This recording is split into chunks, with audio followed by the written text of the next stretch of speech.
அன்புக்குரிய பொதுமக்களுக்கு ஒரு விழிப்புணர்வு குறும்படம் இது. இப்போ நீங்கள் பார்க்க போவது நாம் வழக்கமாக இப்போ நடைமுறையில் குடித்து கொண்டிருக்கும் மினரல் வாட்டருக்கும் சாதாரண நம்மளுடைய போர் தண்ணி, நகராட்சியிலிருந்து குடிநீர் தண்ணி போன்ற தண்ணிக்கும் உள்ள வேற்றுமையும் ஒற்றுமையும் நம்ம இப்போ பார்க்க போகிறோம். இப்போது இந்த இடத்துல நம்ம கரண்ட்டில் கனெக்ஷன் கொடுத்துருக்குறோம். இந்த ரெண்டு கனெக்ஷனையும் நாம் டைரெக்டாக டச் பண்ணுங்க சார். டச் பண்ணும்போது இந்த கரண்ட் பாஸ் ஆகிட்டு இதில் பல்பு லைட் எரியுதுங்க. இப்போ இந்த சிகப்பு கலர் பவுலில் மினரல் வாட்டர் ஊற்ற போகிறோம். இது சுத்தமான மினரல் வாட்ரு.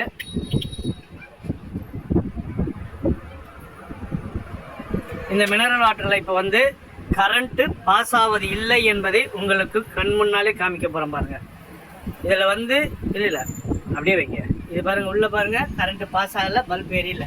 அதே வெளியே எடுங்க, இப்போ டச் பண்ணுங்கள். இப்போ பாருங்கள் பல்ப் எரியுது. அதே உள்ளே வைக்கிறோம் பாருங்கள், இல்லை. இந்த மினரல் வாட்டரில் எந்த ஒரு தாது பொருளுமே இல்லை என்பது நிரூபணமாகிறது. இப்போ நம்ம வழக்கமாக குடிக்கும் சாதாரண குடிநீர், இது போர் தண்ணி, கிணத்து தண்ணி, குழா தண்ணி, நகராட்சியில் வருகின்ற குழா தண்ணி, இதில் தண்ணியில் வைக்கிறோம் பாருங்கள். இங்கே பாருங்கள், இப்போ பாருங்கள் பல்ப் எரியுது பாருங்கள் எரியுது. உள்ளே வச்சாலும் எரியுது, வெளியே எடுத்தாலும் எரியுது. அதே மறுபடியும் மினரல் வாட்டர் வைக்கிறோம் பாருங்கள், எரியவில்லை. வெளியே எடுத்தால் எரியுது, மினரல் வாட்டர் வச்சா எரியலை.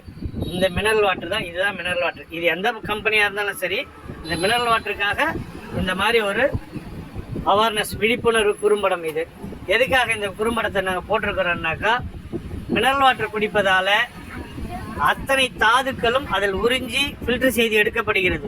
உடம்புக்கு தேவையான அத்தனை சத்துக்களும் உடம்புக்கு கிடைக்காத போகிறது.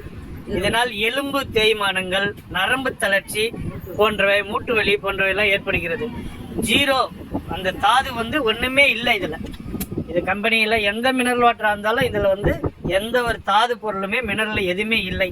அதனால் உங்களுக்கு உடம்புக்கு ஆரோக்கியத்துக்கு வேண்டுமென்றால் இதே நம்மளுடைய குழா தண்ணியோ, கிணத்து தண்ணியோ, போர் தண்ணியோ ஒரு தடவை 2 தடவை காய்ச்சியோ இல்லை ஃபில்டர் பண்ணியோ அருந்துமாறு கேட்டுக்கொள்கிறேன். நன்றி, வணக்கம்.